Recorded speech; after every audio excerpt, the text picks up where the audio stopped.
Bueno, me han dicho que hable capítulo 5 de Santiago y los primeros versículos.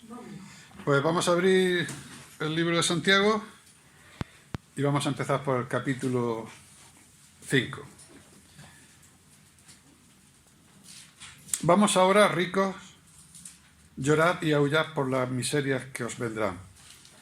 Vuestras riquezas están podridas y vuestras ropas están comidas de la polilla. Vuestro oro y plata están enmohecidos, y su moho testificará contra vosotros, y devorará del todo vuestras carnes como fuego. Habéis acumulado tesoros para los días postreros. He aquí clama el jornal de los obreros que han cosechado vuestras tierras, el cual por engaño no le ha sido pagado por vosotros, y los clamores de los que habían segado han entrado en los oídos del Señor de los ejércitos. Habéis vivido en deleites sobre la tierra y sido disolutos. Habéis engordado vuestros corazones como en día de matanza. Habéis condenado y dado muerte al justo, y él no os hace resistencia. Bueno, pues hasta aquí esta porción de las Escrituras. Pues que el Señor la bendiga y podamos aprender de su palabra. Bien, aquí si vemos el alegato que está haciendo Santiago, pues sacamos en conclusión: los ricos son malos, opresores. Casi parece que está dando un discursito de los populistas modernos, ¿no? Soy sociales, soy antiecologista, soy malos por el hecho de ser ricos. Y si tienes 2 casas, ya me estás debiendo una. Es decir, no hay derecho a serlo rico. Eso parece que es un poco la primera lectura que sacamos. Pero si vemos el contexto de dónde viene, el pasaje anterior estaba hablando de la soberbia y la vanagloria de los hombres, como diciendo: nosotros vamos a ir, comerciaremos, trataremos, haremos, sin contar con Dios para nada.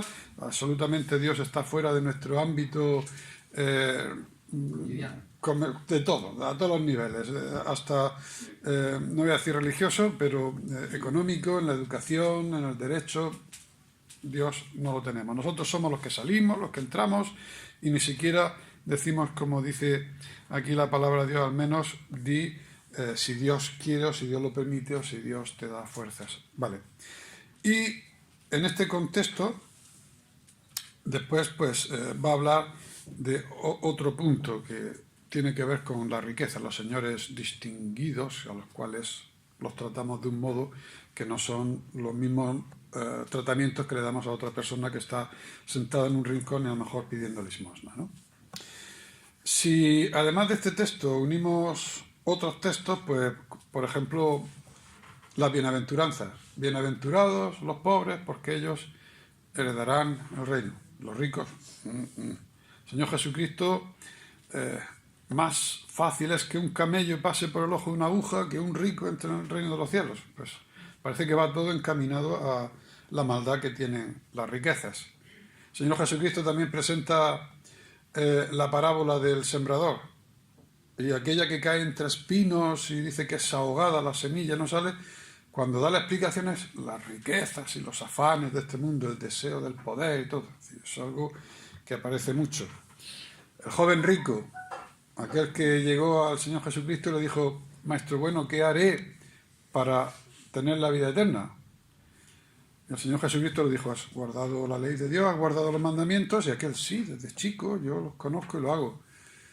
Y el Señor Jesucristo dice que le amó y le miró: realmente no lo has hecho, pero te lo voy a demostrar. Vende todo lo que tienes, dáselo a los pobres. Y aquel, su opción fueron las riquezas y no seguir a Cristo. Fue una mala decisión.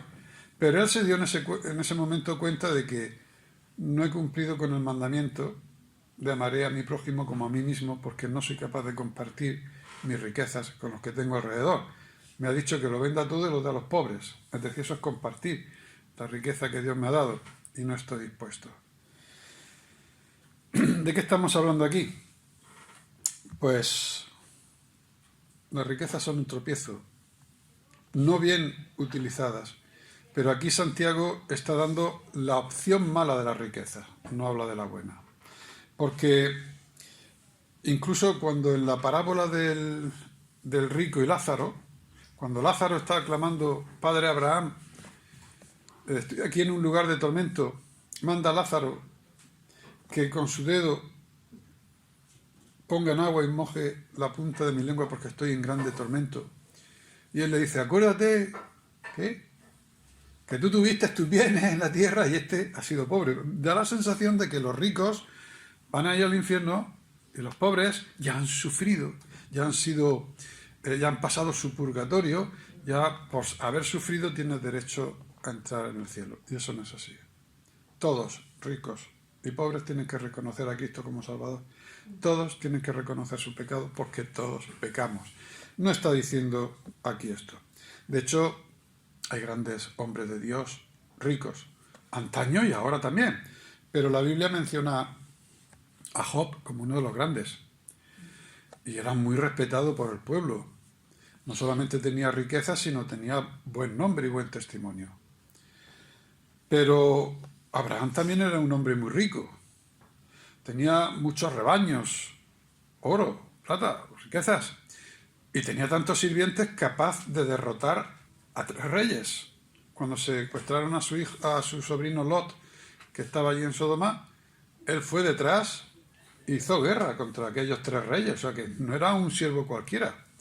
En algunas partes de la Biblia indica que hicieron los lugareños de la zona hicieron una especie de tratado de paz. Porque era un hombre que tenía un ejército de sirvientes. Un hombre muy rico y poderoso. Sin embargo, no se le ve a Abraham que el materialismo o el poder cegara su visión de Dios. Él vivía en tienda y cerca de un encinar, hay un grupo de árboles, y él moraba allí. No tenía gran palacio, no tenía grandes pretensiones y siempre estaba delante de la presencia de Dios y hacía sacrificios, pero era rico. Con lo cual, no es la riqueza lo que está condenando aquí Santiago. ¿David era rico? Bueno, era rey. Poseía una nación. Todo lo que él quisiera. Salomón sí que tuvo grandes riquezas.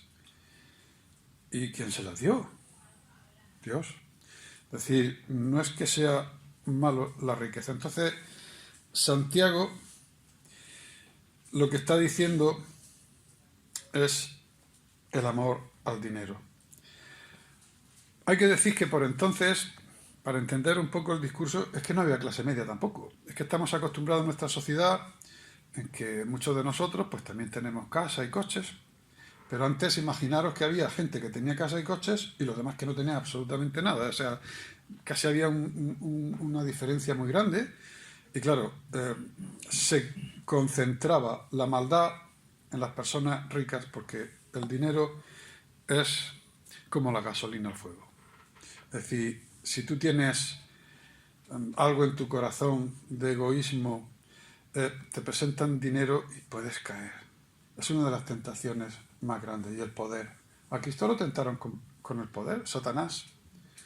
El poder, ¿quién lo trae? Pues también el dinero. Y se juntan los del dinero con los del dinero y entonces ahí es cuando viene el problema.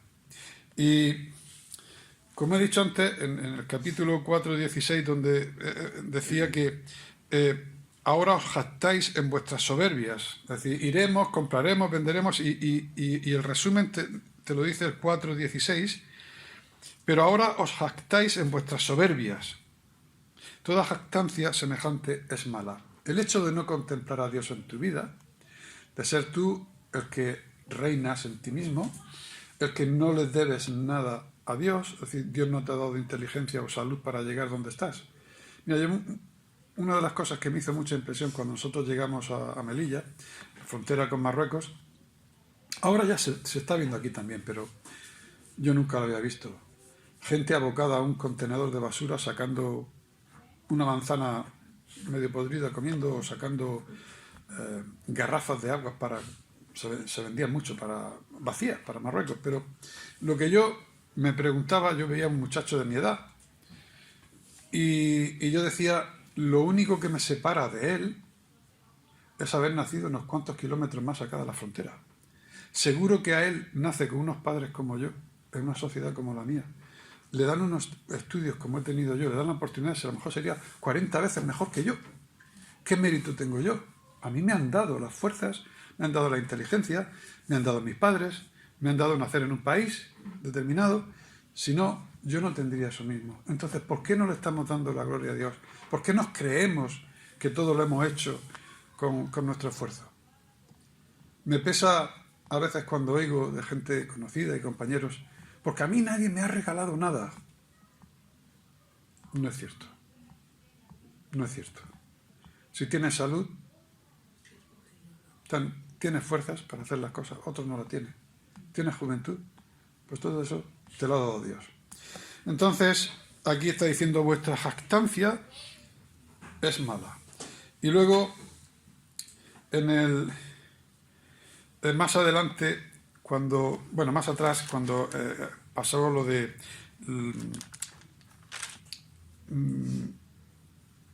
cuando a los que son ricos les parece un tratamiento, el capítulo 2, cuando dice amonestación contra la parcialidad, o en otros pone la distinción entre personas. Si leemos los primeros versículos, dice, hermanos míos, capítulo 2, que vuestra fe en nuestro glorioso Señor Jesucristo sea sin acepción de personas. Porque si en vuestra congregación entra un hombre con anillo de oro y con ropa espléndida, y también entra un pobre con vestido andrajoso, y miráis con agrado al que trae la ropa espléndida, y le decís, siéntate tú aquí en buen lugar, y decís al pobre, estate tú allí en pie, o siéntate aquí bajo mi estrado, no hacéis distinción entre vosotros mismos, y venís a ser jueces con malos pensamientos. Eso nos pasa. Y a veces, aunque sea de modo inconsciente, te viene alguien bien trajeado, con educación y tal, y tú dices, este lo quiere para mi congregación. Gente inteligente y con dinero que puede ofrendar más. Es decir, te puede entrar ese pensamiento por la cabeza. Y otro dice, este me va a traer nada más que problemas. Entonces estamos haciendo distinciones. ¿Y quién marca la distinción en este caso? Dinero. Si he hecho 3 o 4 versículos sacados de Proverbios hablando de la pobreza y de la riqueza, hay muchos más. Proverbios es... Pero dice uno, aún por su vecino es odiado el pobre, pero son muchos los que aman al rico. Proverbios 14:20. El amigo que tiene dinero tiene muchas cosas. Proverbios 19:4. La riqueza añade muchos amigos, pero el pobre es separado de su amigo. Proverbios 22:7. El rico domina a los pobres y el deudor es esclavo del acreedor. Proverbios 10:15. La fortuna del rico es su fortaleza, la ruina de los pobres es su pobreza. Y así podríamos seguir con un rosario de lo que opina el sabio de Proverbios, todo visto desde bajo el sol, todo visto desde el punto de vista humano. Es indudable que de los mayores peligros que tenemos es el dinero. Entonces, aquí nos está advirtiendo del poder de maldad que puede encerrar el dinero. Dice Pablo a Timoteo, un versículo que todos conocemos, 1 Timoteo 6:10, porque raíz de todos los males es el amor al dinero. Efectivamente. Pero dice que el cual, codiciando algunos, se extraviaron de la fe y fueron traspasados de muchos dolores. Han habido grandes hombres de Dios que el dinero lo ha perjudicado.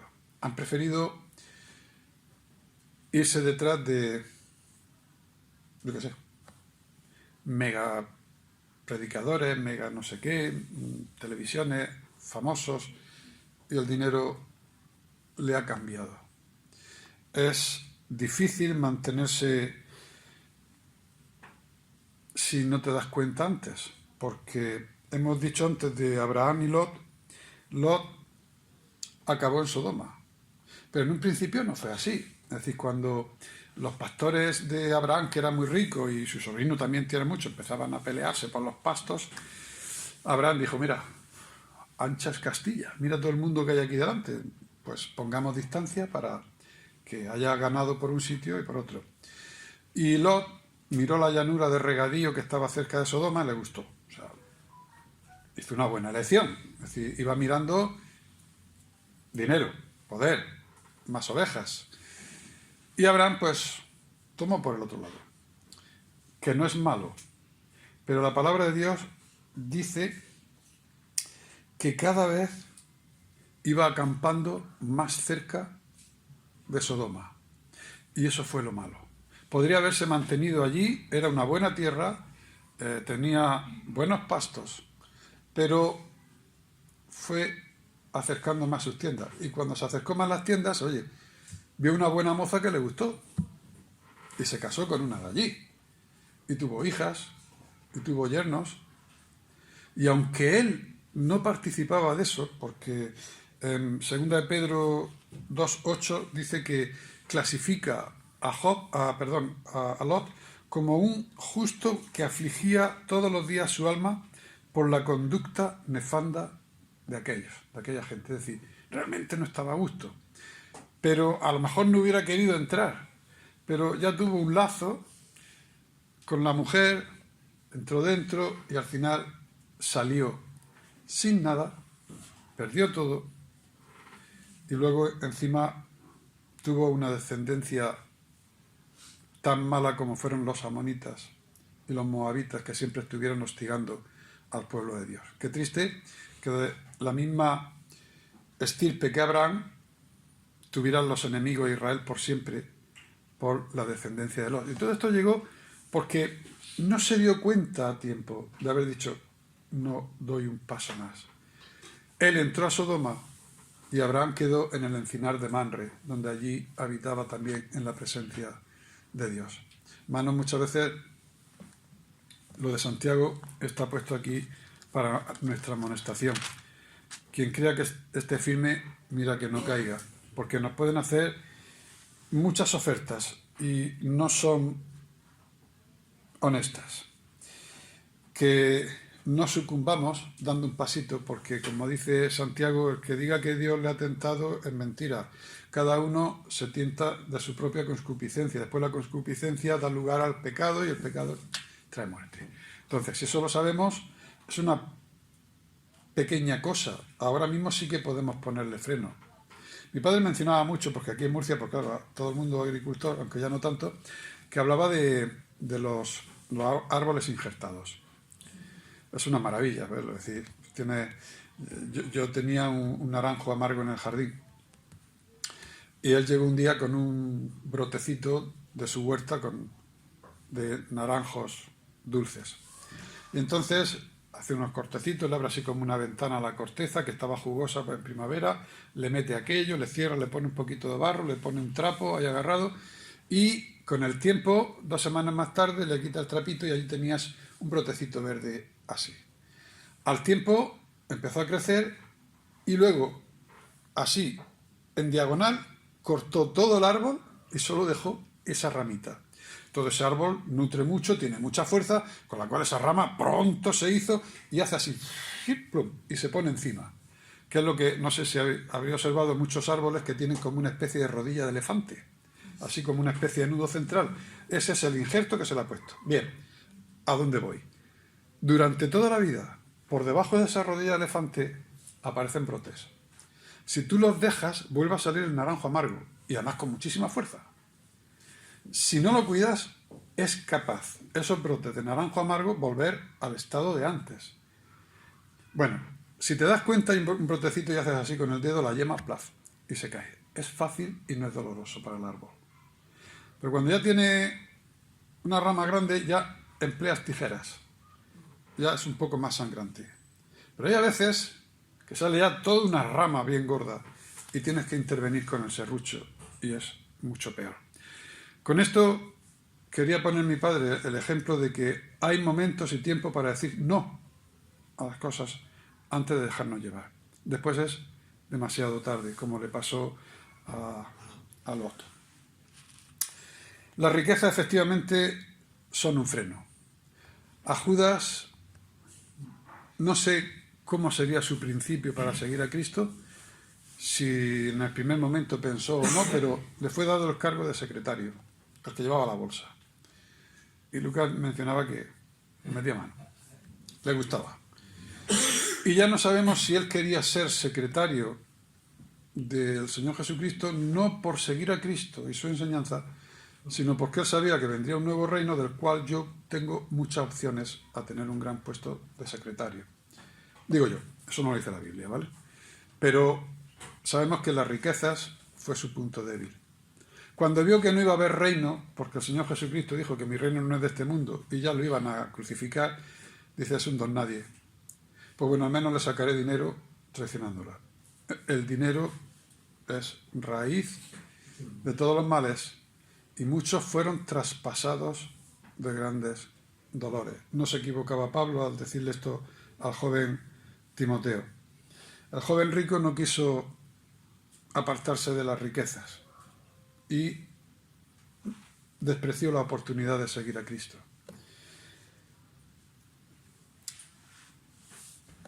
Y ahora quiero decir una cosa.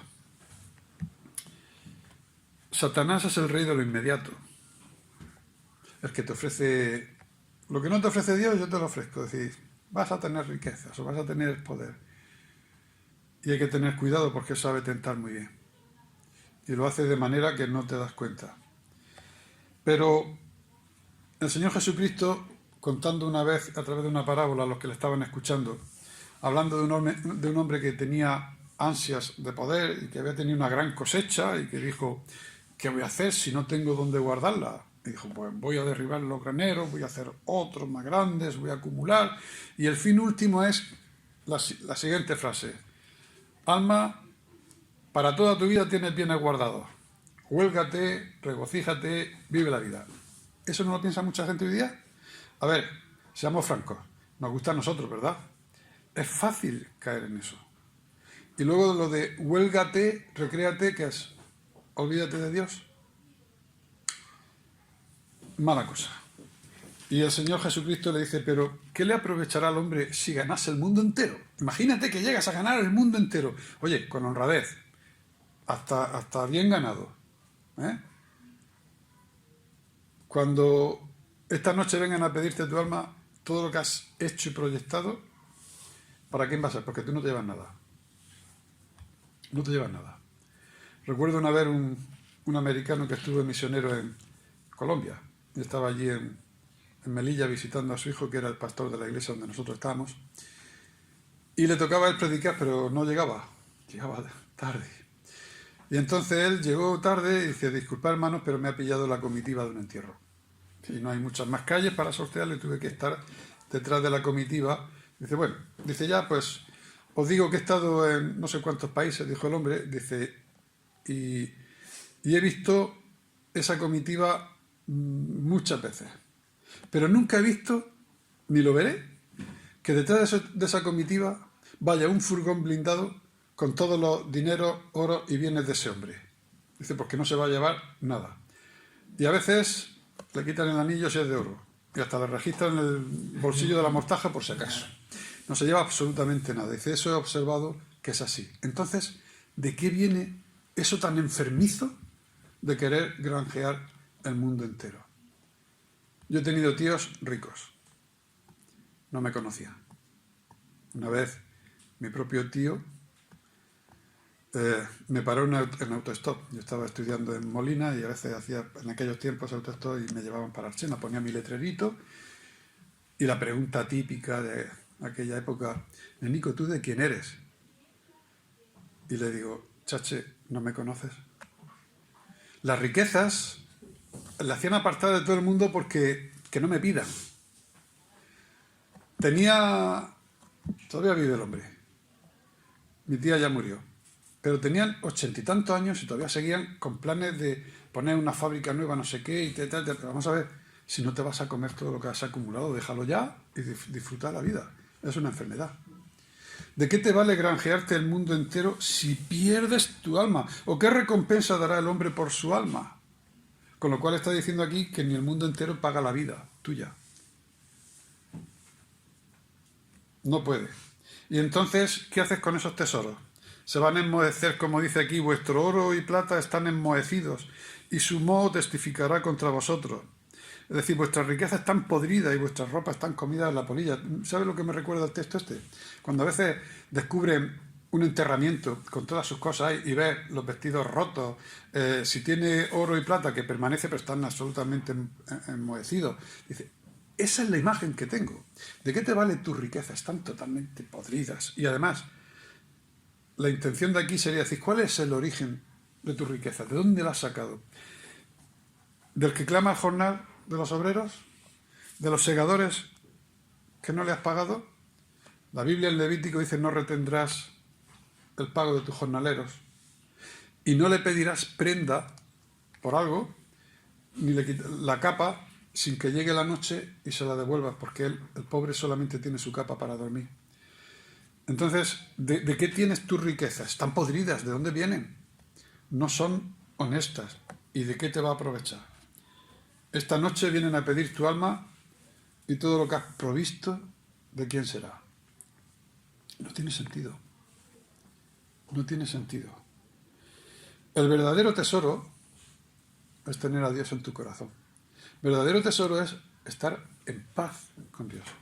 Saber que has sido librado del infierno. Saber que vas a ir con el Señor.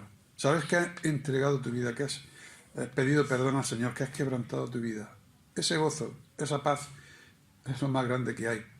Y la vida eterna no es comparable a los bienes de aquí. Entonces, estamos equivocando nuestra meta. Nuestra proyección no es la tierra, es el cielo. Lo de la tierra se queda. Está bien que quieras lo mejor para tus hijos. Está bien que quieras ser ambicioso en algunos aspectos, pues, para vivir mejor. Bueno, no te digo que no. Y si tienes dinero, más tienes para dar a la obra del Señor. No digo que no.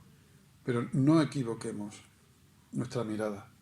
No dejemos tampoco que Satanás nos tiente con esto. Vamos ricos, llorar y aullar.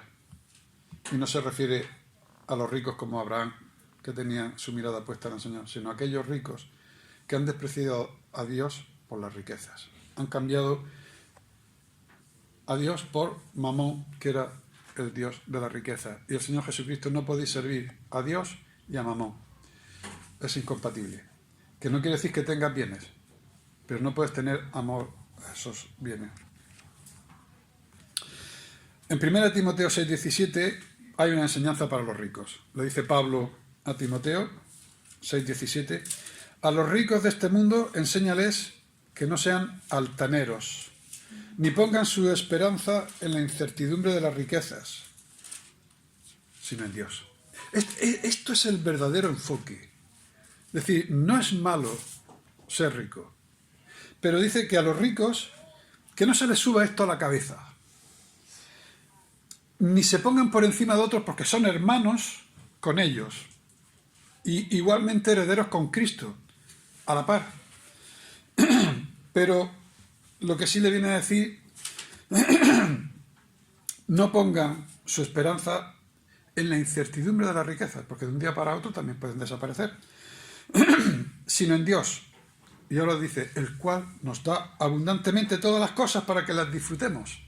Todos tenemos motivos para darle gracias a Dios. Con lo poco o lo mucho que tenemos, estamos contentos.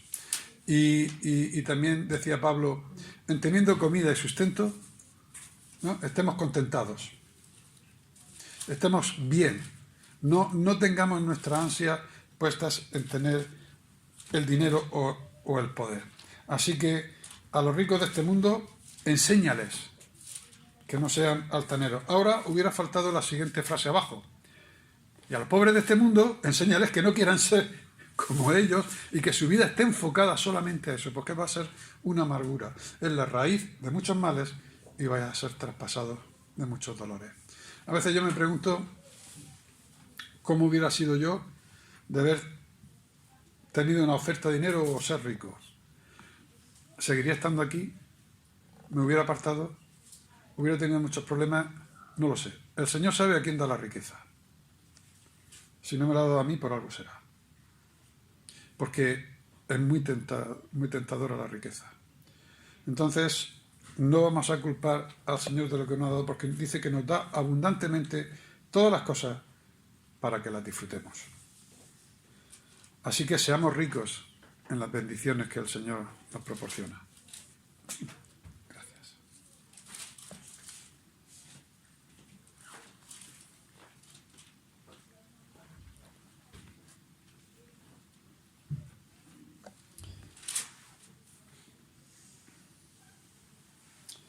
Así que yo voy a terminar con un consejo que lo dicen Proverbios, Proverbios 38. Es muy interesante. Dice, no me des pobreza ni riquezas. Manténme del pan necesario. No sea que me sacie y te niegue y diga que quién es Jehová, o que siendo pobre hurte y blasfeme el nombre de mi Dios. Es un consejo muy sabio. Si me dan mucho, es posible que en mi saciedad, que lo tengo todo, me ponga muy por encima y diga quién es Dios. Y me pase como a Nabucodonosor. ¿No es esto obra de mis manos para mi gloria? ¿No he hecho yo todo este imperio? Y Dios le dijo, a pastar, a comer hierba. Y lo puso como una bestia, 7 años.